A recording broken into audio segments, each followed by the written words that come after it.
Yo, yo, yo, what's up? This your boy M Breezy back at it again, man, like I always do around this time. What's up, Cowboy Nation? What's up, YouTube? Let's get right into it, man. I got one for y'all. I got another one for y'all. The former fullback of the Dallas Cowboys, Daryl Moves Johnson. Hey, man, the guy weighed in on the Dak Prescott situation, with this $59 million cap hit that would be this year. If they don't get an extension to get some more help on his team.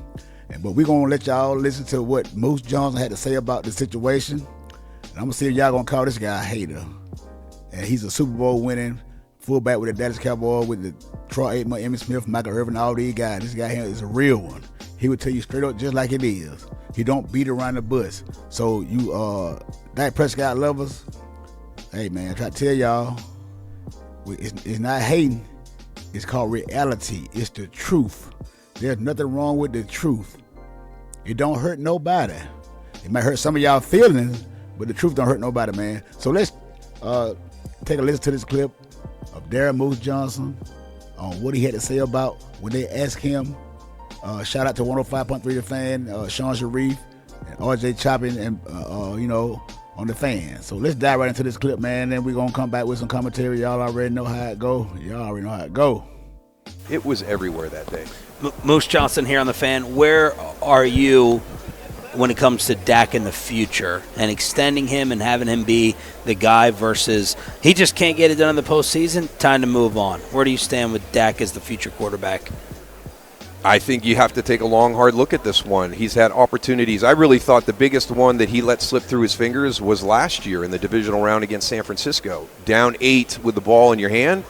It was 3 of the worst plays, and then that fourth play to Ezekiel Elliott was, what is that? Yeah. So I think that there has to be a look at what you want the future to be, because we see what happens to these teams when you sign that contract. When that contract goes out to the quarterback, and all of a sudden now you've already got salary cap issues in Dallas to begin with.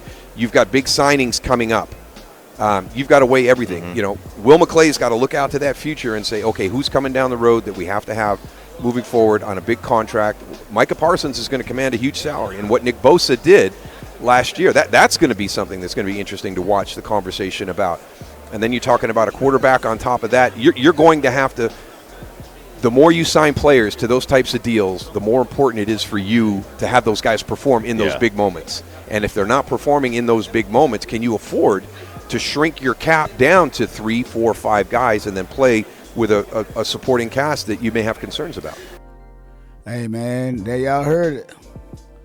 From a former Super Bowl winning fullback player for the Dallas Cowboys, Daryl Moose Johnson. Hey, man, like I said, Jerry Jones got a decision to make, and I hope it be the right one. It might hurt some people, it might hurt some fans, but hey, this ain't the first time Jerry Jones had did something out of unusual and got people in their feelings or emotional. And I feel like this is right here is the one that, hey, whoever get hurt, hey, to each his own, because there's no way you can keep this guy around this team, man, and when he's handicapping this football team.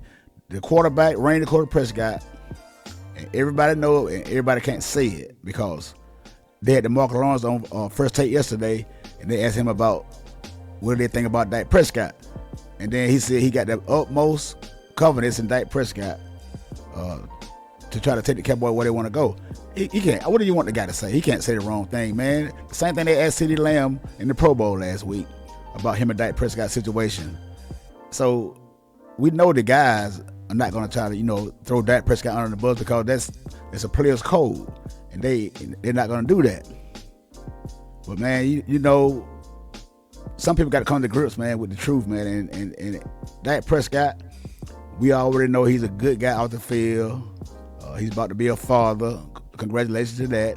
And he's won the Man of the Year award and all this, that, and the third.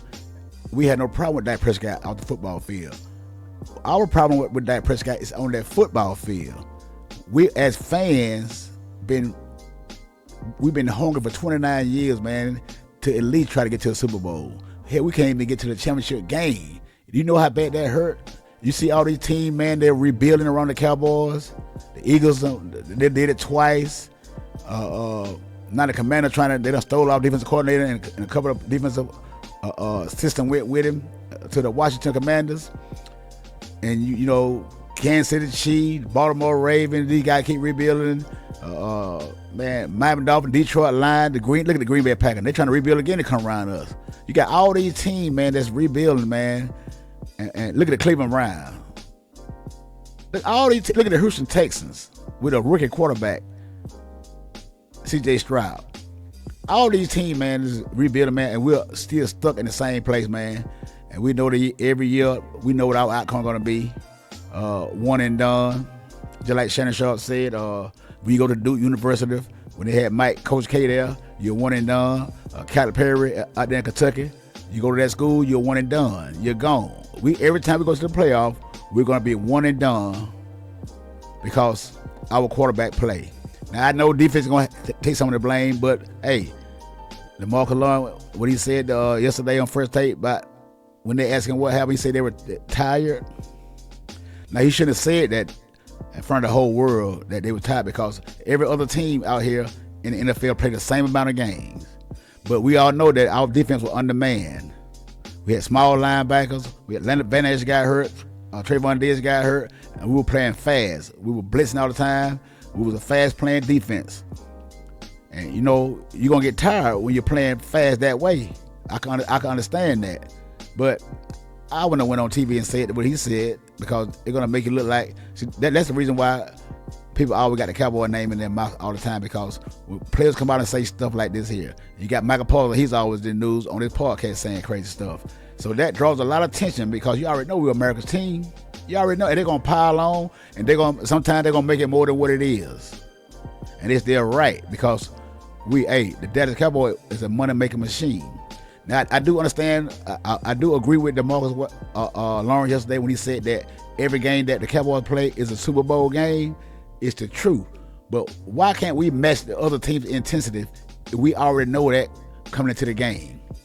Now, is that coaching or is that the players? It's somebody. Now, we got Mike Zimmer coming back to the Dallas Cowboys to be the defensive coordinator. Now, I hope Mike Zimmer can, focus on stopping the run because everybody hollering about the run defense of the Dallas Cowboys. Now, I hope he's ready to get criticized because, hey, if the Cowboys extend Dak Prescott and we keep on having the same old problem, they're going to throw Mike Zimmer under the bus too. So I hope he's ready. I hope he's ready because what has Mike Zimmer did lately that we can say that he can come and help this team? He was a head coach. Last scene was in Minnesota. He was a head coach in Cincinnati Bengals. What did all those teams do? So you guys are trying to find that other solution to come in and try to get this quarterback over the hump. Just like Moose just said, the best chance of us to win was last year. Winning those first 3 plays on the last drive, and in that 4th down play, he threw the ball to Zeke for no gain on 4th down, and he took Zeke's head off. Why would you even throw that pass? Why?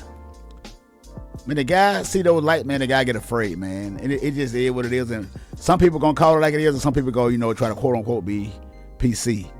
We understand, because we all know how Jerry Jones is. So, hey, man, hit that subscribe button, man. Hit that like button, man. Leave me a comment down below, man, and tell me what you think about Daryl Moose Johnson saying that Jerry Jones should take a hard look before extending Dak Prescott's contract because we have way more players on the team that need to be signed. We got to think about the future. And Dak Prescott is not the future, man. I'm telling you right now, we're wasting time and we're wasting talent. But hey, man, try to be safe out there, man. And hit that subscribe button, hit that like button, and leave me a comment down below. Holla at your boy. Until the next time.